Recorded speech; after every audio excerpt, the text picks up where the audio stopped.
আজকে শিবরাত্রি। এই শিবরাত্রির দিনে আমরা সকলেই উপোস করি। উপোস করে আমরা এরকমভাবে সাবু মেখে খাই। তো আজকে আমি আপনাদেরকে নতুন এক ধরনের সাবু মাখার রেসিপি দেখাবো, যেটা খেতে দারুণ স্বাদের হয়।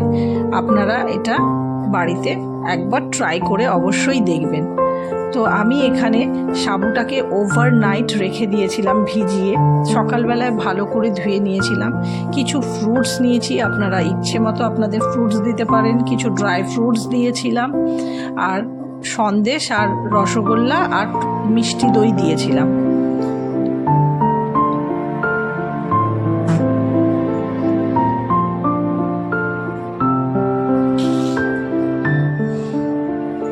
এবারে সাবুটার মধ্যে আমি একে একে সমস্ত ফলগুলো দিয়ে দেব।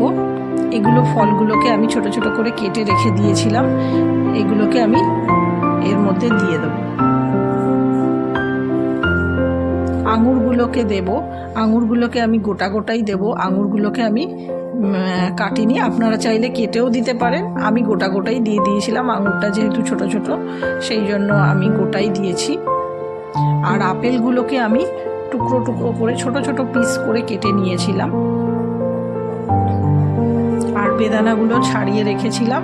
বেদানাগুলো লাল রঙের দেখতে, তাই পুরো সাবু মাখাটা বেশ কালারফুল লাগে, তাই আমি এখানে বেদানা দিয়েছিলাম।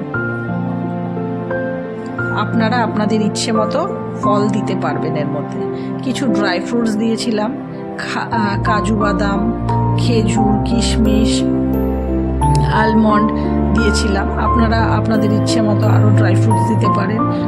মিষ্টি দই আমি এখানে অ্যাড করেছি, 200 মতো মিষ্টি দই আমি এর মধ্যে অ্যাড করেছি, যাতে খেতে একটু ভালো লাগে। দইটা একটু বেশি দিলে খেতে টেস্টটাও খুব সুন্দর হয়। দিয়ে এবারে আমি এটাকে ভালো করে মিক্স আপ করবো।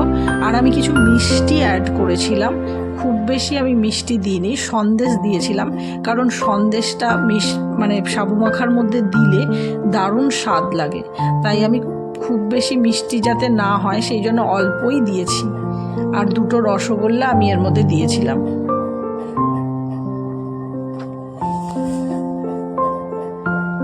দিয়ে এবারে আমি চামচ দিয়ে এটাকে ভালো করে মিক্স আপ করবো। আপনারা হাত দিয়েও মিক্স আপ করতে পারেন, কিন্তু আমি চামচ দিয়ে মিক্স আপ করেছিলাম। আর মিষ্টিগুলোকে একদম টুকরো টুকরো করে পিস পিস করে কেটে নিয়েছিলাম, যাতে সাবুর মধ্যে জিনিসটা মেখে যায়, তাহলে খেতে দারুণ স্বাদ হয়। এবারে দেখুন আমার কমপ্লিট হয়ে গেছে রেসিপিটা।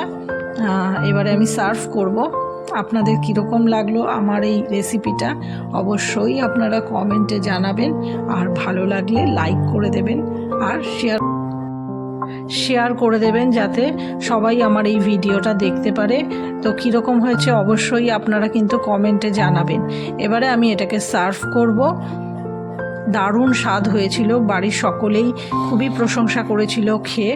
তো আপনাদের কীরকম লাগছে অবশ্যই আপনারা জানাতে ভুলবেন না।